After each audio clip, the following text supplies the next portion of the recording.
आज विद्यार्थियों, हम इस वीडियो के माध्यम से अपने चैप्टर को आगे बढ़ाते हुए यानी मानव भूगोल के मूल सिद्धांत के 5वें चैप्टर चैप्टर की आज बात करेंगे।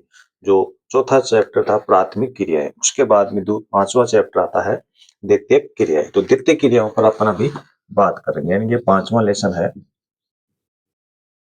द्वितीयक क्रियाएं। अपन क्रियाओं को एक व्यवसाय भी शामिल कह सकते हैं, व्यवसाय।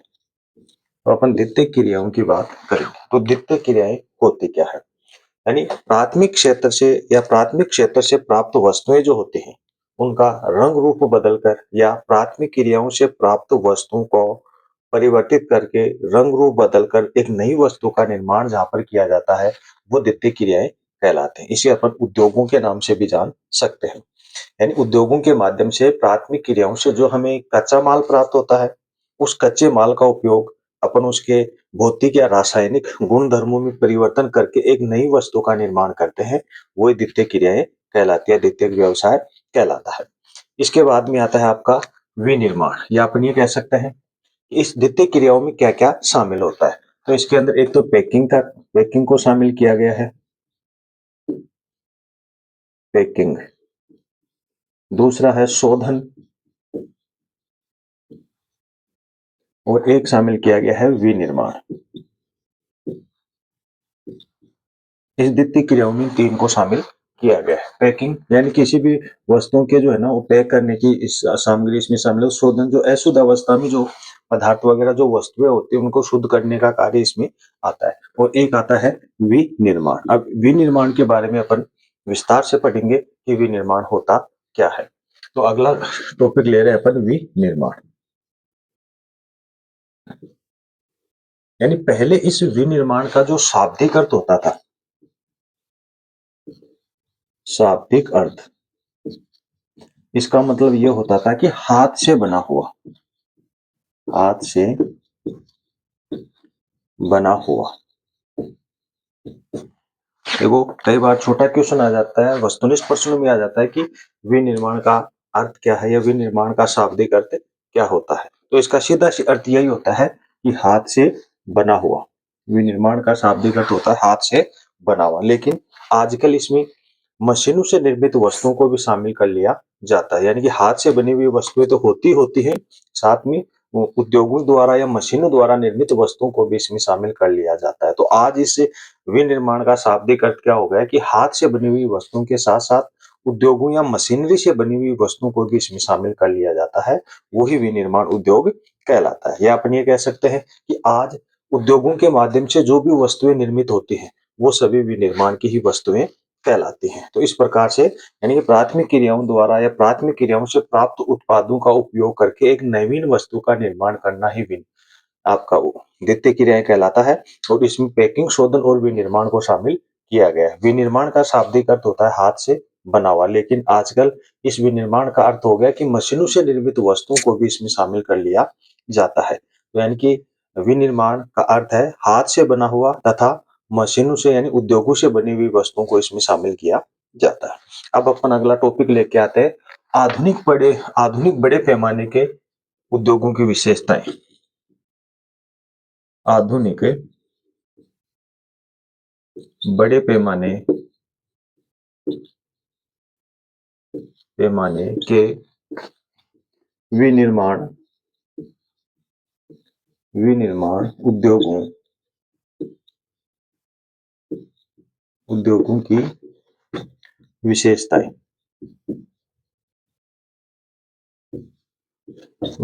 यानी ध्यान देने वाली हो कि आधुनिक बड़े पैमाने के यानी आजकल जो बड़े विस्तृत लंबे चौड़े क्षेत्र के जो उद्योग होते हैं उनकी अपन बात कर रहे हैं। तो विनिर्माण उद्योगों की विशेषता यानी कि बड़े पैमाने के जो उद्योग होते हैं ना उनकी विशेषताएं क्या होती है, उनको किस प्रकार से अपन पहचान सकते हैं। तो इसमें एक आ जाता है कच्चे माल की प्राप्ति। कच्चे माल की प्राप्ति विनिर्माण की विशेषताओं में पहली विशेषता आ जाती है कच्चे माल की प्राप्ति। एक चीज और मैं बता दूं तो इस लेसन से अपने बोर्ड परीक्षा में जो है ना 3 नंबर का प्रश्न पूछा जाएगा। तब 3 नंबर का प्रश्न जब पूछा जा रहा है तो क्वेश्चन ये बन जाता है कि आधुनिक बड़े पैमाने के विनिर्माण की किन्हीं 3 विशेषताओं का उल्लेख कीजिए। विशेषताएँ तो बहुत सारी है, 5-7 विशेषताएँ पढ़ेंगे अपन इसमें, लेकिन केवल 3 विशेषताएँ हैं ना वो पूछी जाएँगी। तो आपको 4-5 विशेषताएँ, कम से कम 5 विशेषताएँ तो आपको याद करनी होंगी। जब एग्ज़ाम में पेपर आएगा, उसमें ये क्वेश्चन आता है, तो आपको उस समय लगभग मुश्किल से 3 ही याद रह पाएँगी। तो ऐसे 5-6 विशेषताओं को आपको याद करना है, जिसमें अपन पहली विशेषता लेकर आ रहे हैं, कच्चे माल की प्राप्ति। यानी उद्योगों की विशेषताएँ क्या होती हैं कि उद्योगों की स्थापना उन्हीं क्षेत्रों में की जानी चाहिए। उद्योगों की जो स्थापना होती है, उन्हीं स्थानों पे की जानी चाहिए जिन उद्योगों को जहाँ से कच्चा माल प्राप्त होता है। और स्वाभाविक भी कच्चा माल वजन में भारी होता है, इसलिए इसमें परिवहन लागत ज़्यादा बढ़ जाती है। तो ज़्यादातर भारी कच्चे माल वाले जो उद्योग होते हैं ना, उनकी स्थापना कच्चे माल वाले क्षेत्रों में की जाती है, या कच्चा माल जिसका उत्पादन घटने की क्षमता होती है या उत्पादन घटने की संभावना होती है, उन उद्योगों को भी कच्चे माल वाले क्षेत्रों में स्थापित किया जाता है। जैसे अभी अपन देखते हैं कि लोहा इस्पात उद्योग,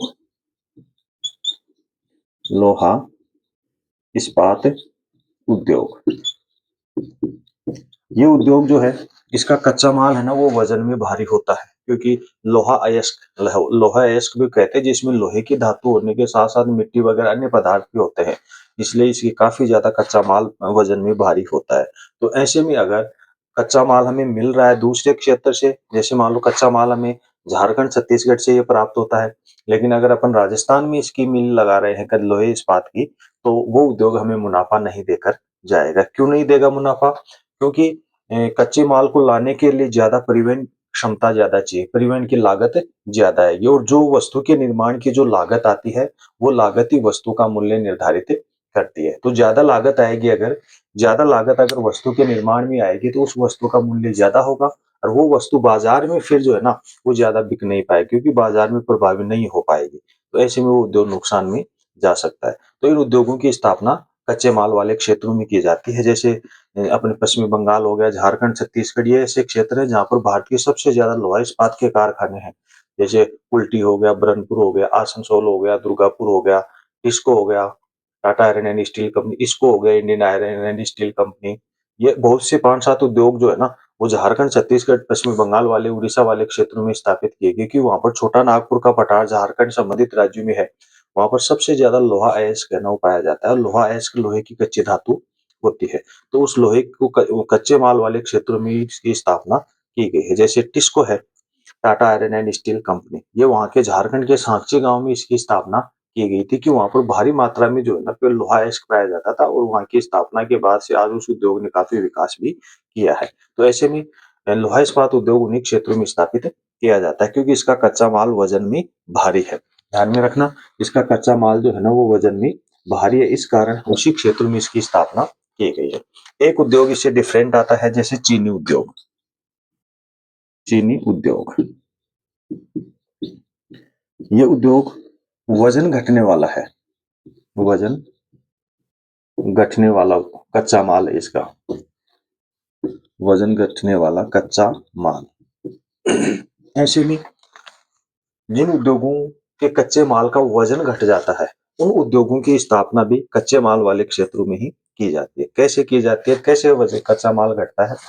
एक उदाहरण देखते हैं। आपने गन्ना खूब खाया होगा। जब आप गन्ना खाते हो, तो गन्ना खाते समय आपने ये चीज महसूस की होगी कि कभी गन्ना अपन खाते तो बड़ा स्वादिष्ट, बड़ा मीठा लगता है, लेकिन कभी कभार हमारे पास ऐसा गन्ना मिल जाता है, उसको खाने में मीठा कम लगता है या मीठा लगता भी नहीं है। ठीक है, तो ये दो अंतर पाए गए। किसी एक गन्ने को अपन ने खाया तो वो ज्यादा मीठा लगा, दूसरे गन्ने को खाया वो कम मीठा लगा। यानी गन्ने के अंदर, गन्ने में सुक्रोज की मात्रा पाई जाती है। सुक्रोज, गन्ने में सुक्रोज की मात्रा पाई जाती है, और ये सुक्रोज की मात्रा में घटने की प्रवृत्ति है। यानी गन्ने को जब काट लिया जाता है, और काटने के बाद में लंबे समय तक उसका अगर उपयोग नहीं होता है, तो उसमें वजन घटने लग जाता है, यानी सुक्रोज की मात्रा कम होने लग जाती है। जो गन्ना अभी अपन ने खाया जो ज्यादा मीठा लगा, इसका मतलब वो गन्ना कटने के बाद बहुत ही कम समय में हमारे पास पहुंचा, इसलिए हमें ज्यादा मीठा लगा, क्योंकि उसमें सुक्रोज की मात्रा ज्यादा थी। और जो गन्ना हमें कम मीठा लगा, इसका मतलब ये है कि ये गन्ना कटने के बाद बहुत लंबे समय बाद हमारे तक पहुंचा, इसलिए उसमें सुक्रोज की मात्रा घट गई, वो कम मीठा लगा। अगर गन्ने को लंबे समय तक और रख लिया जाता है तो वो गन्ने में मिठास की मात्रा बिल्कुल समाप्त हो जाएगी, यानी कि सुक्रोज उसका समाप्त हो जाएगा। तो चीनी उद्योग के लिए कच्चे माल के रूप में कौन काम करता है? गन्ना काम कर रहा है। और ये गन्ने में सुक्रोज की मात्रा पाई जाती है, और ये सुक्रोज में घटने की प्रवृत्ति पाई जाती है। तो यानी कि वजन घटने वाला कच्चा माल गन्ना है ना, वो चीनी उद्योग के लिए है। इसलिए चीनी उद्योग या चीनी मिलें जो होती है ना, वो गन्ना उत्पादक वाले क्षेत्रों में ही लगाई जाती है। अगर गन्ने को काट कर दूसरे स्थानों पर लेकर जाया जाता है तो इतनी दूरी में समय ज्यादा लगेगा, परिवहन लागत भी आएगी, और सुक्रोज की मात्रा घटने के कारण उत्पादन भी प्रभावित होगा। तो ऐसे में कच्चे माल वाले क्षेत्रों में इनकी स्थापना की जाती है। जैसे राजस्थान की बात करें, राजस्थान में गंगानगर हनुमानगढ़ की तरफ जो है ना, गन्ने का उत्पादन होता है। तो वहां पर द गंगानगर शुगर मिल्स की स्थापना की गई है।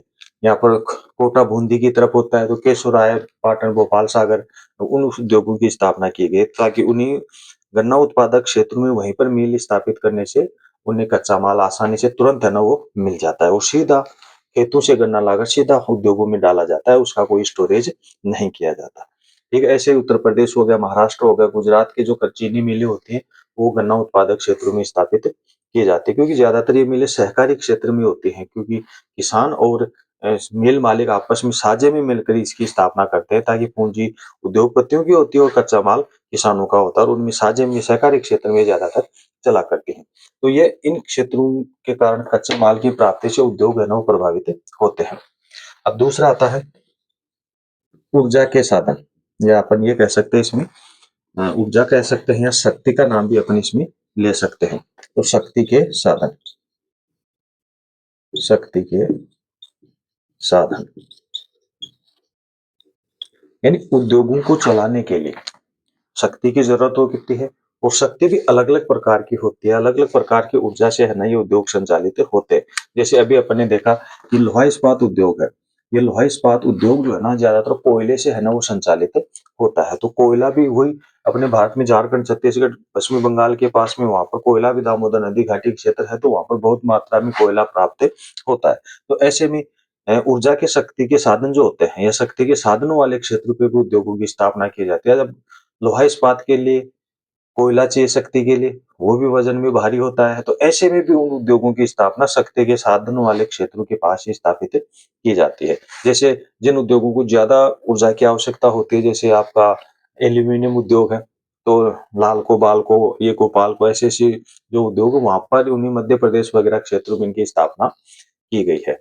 ऐसे में जैसे औद्योगिक प्रदेश हो गया अपना गुड़गांव, दिल्ली, मेरठ औद्योगिक प्रदेश की बात करें तो वहां पर सबसे ज्यादा उद्योगों की स्थापना है, तो वो किससे संचालित होते हैं? विद्युत से संचालित होते हैं। तो विद्युत से संचालित होने वाले उद्योगों की स्थापना तो खनिज संसाधनों से या कच्चे माल वाले क्षेत्रों से दूर भी स्थापित की जा सकती है, लेकिन जो भारी कच्चे माल से संचालित होते हैं ऊर्जा के स्रोत जो कि जैसे कोयला वगैरह, तो कोयला खानों के पास ही या कोयला वाले क्षेत्रों के पास ही इनकी स्थापना की जाती है। तो शक्ति के साधन से भी उद्योग है ना वो प्रभावित होते हैं, ये भी उनकी प्रमुख विशेषता होती है। इसके बाद में अगर देखा जाए तो इसमें देख आता है उत्पादन की विधियां, यानी क्या क्या विधियां जो है ना इसमें लगाई जाती हैं।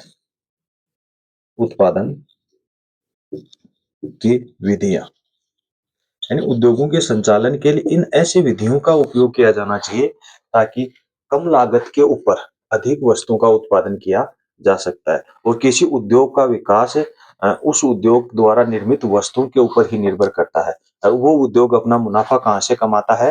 लागत से की दर घटाकर, यानी लागत घटाकर अपना मुनाफा जो है ना वो उद्योग कमाया करते हैं। तो ऐसे में लागत की उन विधियों का उपयोग किया जाता है जिसमें लागत तो कम आए, उस उद्योगों में ऐसी विधियां अपनाई जाती है जिसमें लागत तो कम आए और मुनाफा उससे ज्यादा हो। अच्छी मशीनरी वगैरह का जो है ना वो प्रयोग किया जा सकता है, सस्ते कुशल श्रमिक लाए जा सकते हैं, जिनसे उत्पादन है ना वो ज्यादा हो सकता है। अब इसके बाद में अगर देखा जाए तो एक उद्योगों के अच्छे संचालन के लिए एक और प्रक्रिया चलेगी, यंत्रीकरण। जो चौथा पॉइंट है आपका वो आता है यंत्रीकरण। यंत्रीकरण यानी उद्योगों के अंदर मशीनों का जो प्रयोग किया जाता है, उद्योगों के अंदर मशीनों का जो प्रयोग किया जा रहा है वो इसी यंत्रीकरण के अंतर्गत आता है। तो आजकल मशीनें पूर्ण रूप से कंप्यूटराइज मशीनीकृत हो गई है, उसे यंत्रीकरण कहा जाता है, क्योंकि मशीनों के द्वारा निर्मित की गई जो वस्तु होती है वो अच्छी क्वालिटी की कम समय में अधिक इसका उत्पादन किया जा सकता है। तो इस प्रकार से ज़्यादातर इसका उपयोग तो यंत्रीकरण के माध्यम से भी होता है। तो ऐसे में उद्योगों का और ज़्यादा विकास संभव हो जाता है। इसके बाद में आता है नवीन तकनीक। नवीन तकनीक। ये भी बड़े पैमाने के उद्योगों की या आधुनिक जो बड़े पैमाने के उद्योग है ना, उनकी ये एक नवीन तकनीक है। आजकल उद्योगों में 1857 की या जैसे 18वीं शताब्दी के अंदर जैसे यूरोप महाद्वीप में उद्योगों का विकास हुआ था, उस दौरान तो ज़्यादातर तकनीकें नहीं थी। लेकिन तब से लेकर अब तक उद्योगों का ऐसे तीव्र तीव्र गति से जो है ना, वो विकास हुआ है 200 वर्षों के दौरान। ताकि नवीन-नवीन तकनीकें हैं ना, वो आ रही है। अच्छी-अच्छी मशीनें, स्वचालित मशीनें आ रहे हैं, जिसमें सिर्फ़ कमांड देनी होती है और उससे वस्तुओं का उत्पादन है ना, वो लगातार होता रहता है। तो अच्छी मशीनरी का उपयोग करके अपन वस्तु के उत्पादन की उस वस्तु का उत्पादन बढ़ा सकते हैं और उन वस्तुओं की गुणवत्ता में इजाफ़ा कर सकते हैं। अगर अच्छी वस्तुएँ होंगी, अच्छी गुणवत्ता वाली वस्तुएँ होंगी, वो बाज़ार के लिए जो है ना, वो अधिगम जो होती है बाज़ार के लिए समय पे है ना, वो तैयार हो जाएँगी और वो सीधे उपभोक्ताओं तक मिल जाते हैं। तो उपभोक्ताओं की रुचियों को, उपभोक्ताओं के इंटरेस्ट को ध्यान में रखते हुए नवीन तकनीकी के माध्यम से तरह-तरह की वस्तुओं का उत्पादन हो किया जाता है, जिससे उद्योगों को काफ़ी ज़्यादा विकास होता है। इसके बाद में आता है एक पॉइंट और आता है संगठनात्मक ढाँचा। विशेषताओं में एक पॉइंट आ जाता है संगठनात्मक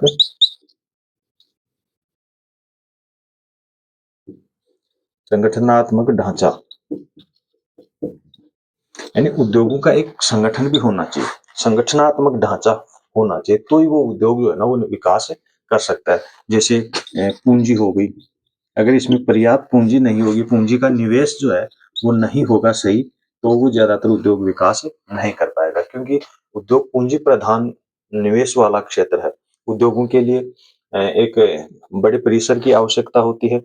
बड़े परिसर के साथ-साथ वहाँ पर मशीनरी लाना, श्रमिकों को पैसा देना, श्रमिकों की रहने की व्यवस्था करना, सारी व्यवस्थाएँ, कच्चे माल की व्यवस्था करना, वस्तुएँ तैयार होते हैं उसके भंडारण की व्यवस्था करना तथा कच्चे माल वाले क्षेत्रों में एडवांस उनको राशि देना, ये सारे कार्य जो है ना, परिवहन के लिए, संचार के लिए, ये सारे कार्य मैनेजमेंट करना इसमें होता है। तो ये सारा पूँजी निवेश पर निर्भर करता है, तो अच्छी पूँजी का होना ज़रूरी है। इसके साथ-साथ एक होता है प्रबंधन, मैनेजमेंट जिसे कहते हैं। अगर ये सारी एक व्यवस्थित तरीके से अगर कार्य किया जाता है, मैनेजमेंट किया जाता है, तो वो उद्योग है ना, वो ज़्यादा विकास कर सकता है। इसके अलावा और भी अपन देख सकते हैं कि एक तकनीकी संगठन या तकनीकी श्रम का होना भी ज़रूरी है। तकनीकी ज्ञान या तकनीकी श्रम कह सकते हैं या तकनीकी ज्ञान अपनी से कह सकते हैं, उसका होना भी ज़रूरी है। तो अगर तकनीकी ज्ञान होगा, तो ही ज़्यादातर उद्योग है ना, वो विकास कर सकता है कि समय के साथ अगर चलेंगे, तकनीकी ज्ञान का मतलब हो गया, समय के साथ जो है ना, वो वस्तुओं का उत्पादन करना, नई टेक्नोलॉजी जो है ना, समय-समय पर लाते रहना। और एक होता है इसमें प्रशासकीय वर्ग।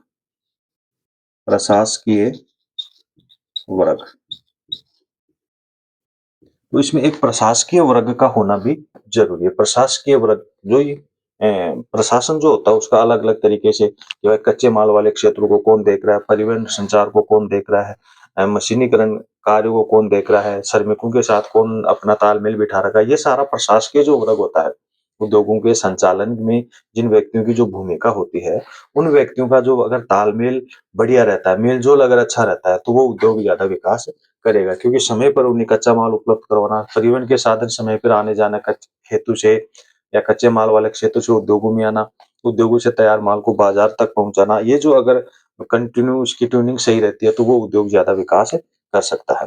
इसके बाद में एक पॉइंट और आता है, असमान भौगोलिक वितरण। असमान भौगोलिक वितरण या इसे धरातलीय भी कह सकते हैं, धरातल।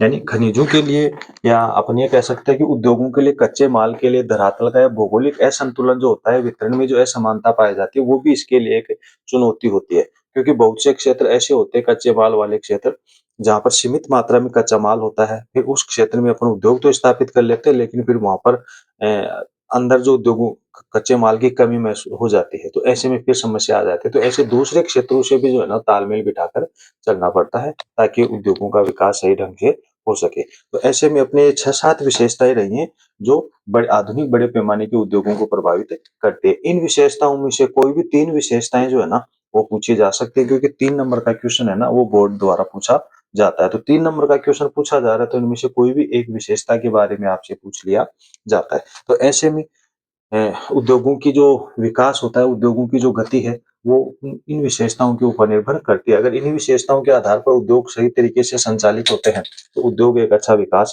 कर सकता है। तो इस उद्योग के अच्छे संचालन के लिए उन विशेषताओं का होना बहुत ही ज़रूरी है।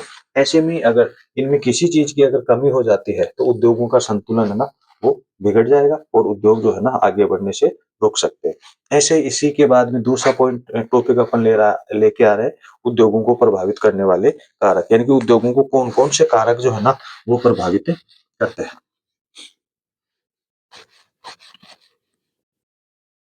इस प्रकार से क्वेश्चन इसका भी आ सकता है कि आधुनिक बड़े पैमाने के उद्योगों की विशेषताएं बतानी पूछी जा सकती हैं, या 3 कारक ये भी पूछे जा सकते हैं कि उद्योगों को प्रभावित करने वाले किन्हीं 3 कारकों का उल्लेख कीजिए। तो 3 कारक जो है ना इसी में शामिल होते हैं।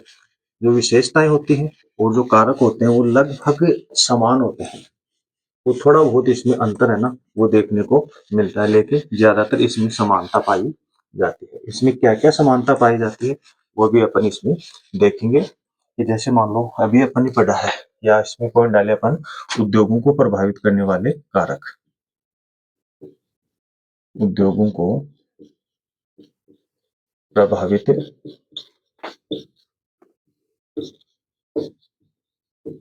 करने वाले कारक, इन उद्योगों को कौन कौन से कारक हैं वो प्रभावित करते हैं, इन सभी को इसमें अपन देखेंगे। तो इसमें 1 नंबर पे अपन देखेंगे कच्चा माल। कच्चा माल, ये कच्चा माल अभी अपन ने उद्योगों की विशेषताओं में पढ़ा है, यानी ज्यादातर उद्योगों की स्थापना उन क्षेत्रों में की जाएगी जहां पर कच्चा माल उन्हें प्राप्त होता है, चाहे अधिक वजन वाले हो, लोहा इस्पात वाला हो, या वजन घटने वाला हो, चीनी उद्योग हो, गन्ना उत्पादक क्षेत्रों में स्थापित किया जाता है। इसी का दूसरा पॉइंट आता है शक्ति के साधन। शक्ति के साधन, यानी ये 2 पॉइंट है ना वो दोनों सेम है। विशेषता भी है इनकी, इनकी विशेषता भी है, विशेषता और विशेषता, यानी ये पॉइंट दोनों विशेषताओं में भी है। तो शक्ति के साधन ज्यादातर उद्योगों को और शक्ति के साधन के अनुसार ही स्थापित किया जाता है। जो जैसे कोयला वगैरह से संचालित होते हैं तो उनको उन क्षेत्रों में स्थापित किया जाता है। जैसे कोई गैस वगैरह या बिजली से संचालित होते हैं तो उनको दूर स्थानों पर भी स्थापित किया जा सकता है। इसके बाद में आ जाता है तीसरा, परिवहन के साधन। परिवहन व संचार के साधन।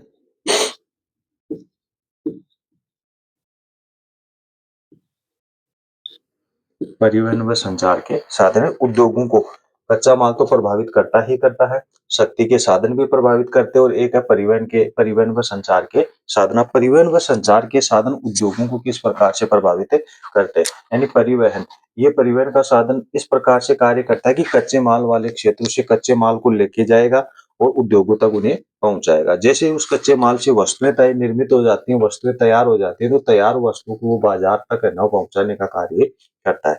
ठीक वैसे ही संचार के साधन का संबंध जो है ना उद्योग जो है ना वो कच्चे माल वाले क्षेत्रों से रखते हैं और बाजार से भी संपर्क रखते हैं। अगर सही समय पे संचार की सुविधाएं उपलब्ध नहीं होती तो ना तो समय पे कच्चा माल पहुंच पाएगा, ना ही तैयार माल बाजार में मांग के अनुसार स्टोरों के ऊपर ले जाया जाएगा। तो ऐसे में इस लंबे समय तक तैयार माल अगर गोदामों में उद्योगों में रह जाता है तो वो उद्योग के विकास में बाधा उत्पन्न हो सकती है। तो अच्छी आधुनिक सुविधा युक्त संचार एवं परिवहन के साधनों का होना भी जरूरी है, क्योंकि अपने यूरोपीय देशों में अगर देखा जाए तो वहाँ की संचार की और परिवहन की जो व्यवस्थाएं हैं इतनी उच्च कोटि की है ताकि वो उद्योगों के विकास में अपना सहयोग प्रदान करते हैं, ताकि कम समय में जो है ना ये वस्तुएं बाजार तक है ना वो पहुंच जाती हैं। तो इस परिवहन के साधन और संचार के साधनों का होना भी बहुत ही जरूरी है।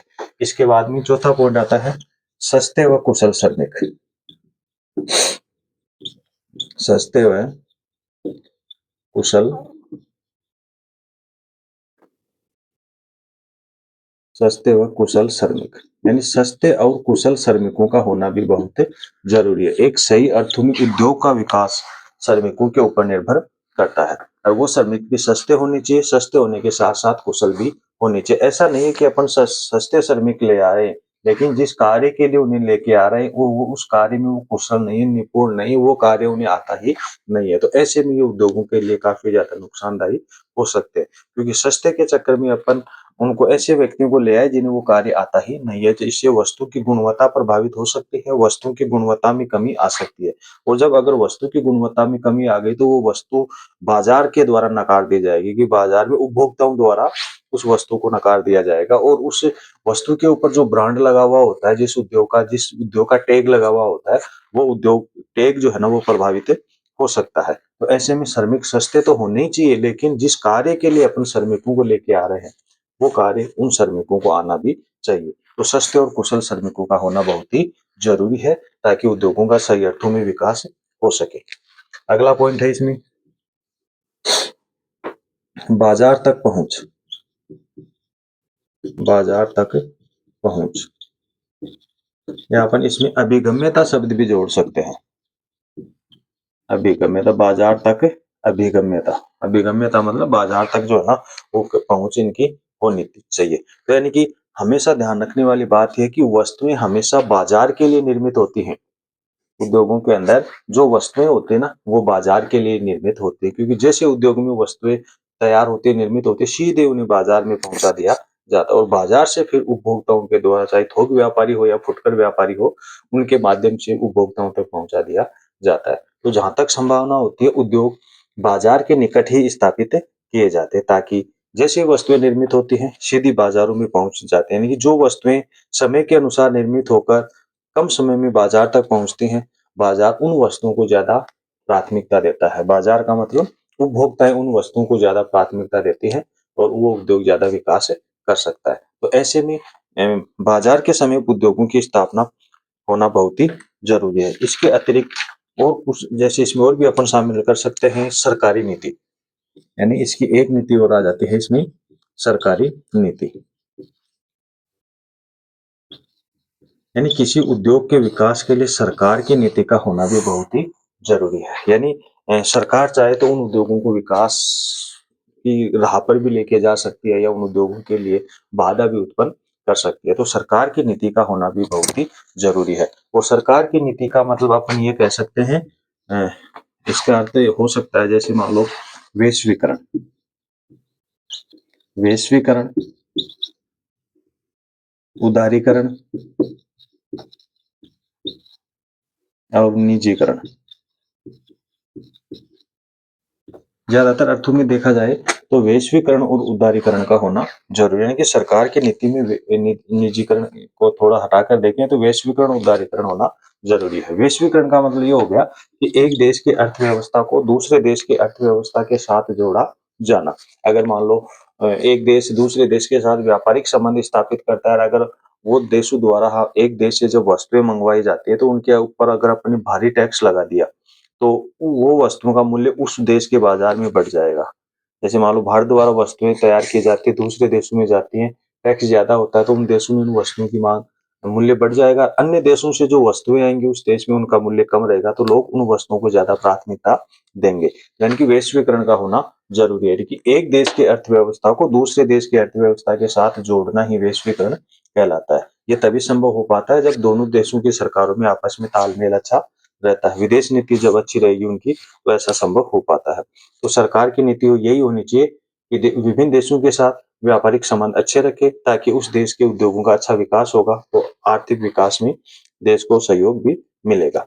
इसके अलावा उदारीकरण, यानी उद्योगों के ऊपर जो प्रतिबंध लगे हुए होते हैं, या जो एक नियम मापदंड होता है, उद्योग स्थापना का जो मापदंड होता है, उसमें कुछ शिथिलता बरतनी चाहिए, या उसमें कुछ छूट दी जानी चाहिए। जो उनका मापदंड होता है, काफी लंबा चौड़ा परिसर मांगते हैं उसके लिए, भवन वगैरह, तो उसमें कुछ शिथिलता होनी चाहिए।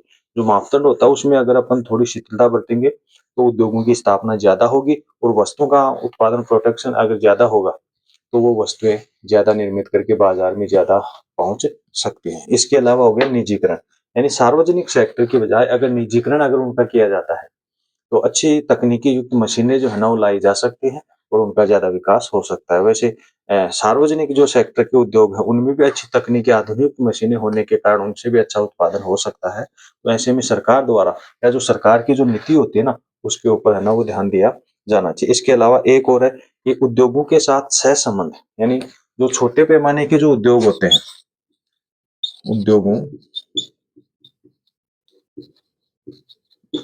के साथ सहसंबंध, यानी अन्य प्रकार के जो उद्योग होते हैं ना, उनके साथ बड़े विस्तृत जो बड़े पैमाने के उद्योगों की अपन बात करें, तो बड़े पैमाने के जो उद्योग होते हैं ना, उनको छोटे उद्योगों के साथ भी है ना एक मित्रतापूर्ण व्यवहार करना चाहिए, उनके साथ अच्छा तालमेल बिठाए रखना चाहिए। अगर उनके साथ हमारा अच्छा तालमेल होगा, तो अगर हमारे पास अगर कच्चे माल का अभाव हो जाता है, समय पे कच्चा माल नहीं मिल पाता है, क्योंकि ऋतुवत कच्चा माल पाया जाता है। कई उद्योग ऐसे होते हैं जो ऋतुवत होते हैं, ऋतु के अनुसार उन्हें कच्चा माल मिलता है।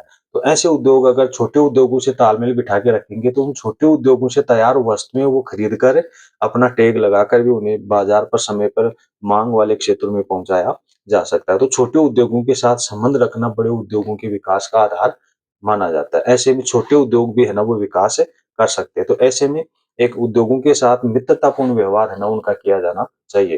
तो ऐसे में उद्योग विकास कर सकता है। तो उद्योगों को प्रभावित करने वाले लगभग 6-7 कारक अपन पढ़ रहे हैं।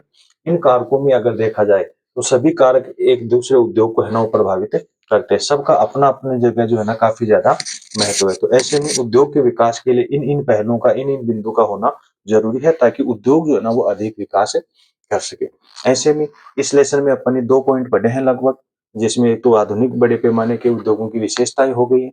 विशेषताएं 3 नंबर की पूछी जाती है, जिनमें कोई भी 3 विशेषता पूछी जा सकती है। या संख्या देगा कि 3 विशेषताओं का उल्लेख कीजिए, तो अपने अनुसार 3 विशेषताएं लिख सकते हैं। ऐसे में अगर वो प्रश्न ना आके ऐसा भी आ जाता है कि उद्योगों को प्रभावित करने वाले 3 कारकों का उल्लेख कीजिए, तो इनमें कोई भी 3 कारक है ना वो पूछ लिए जाते हैं। तो ये इनमें से भी 3 नंबर का प्रश्न है ना वो बनता है।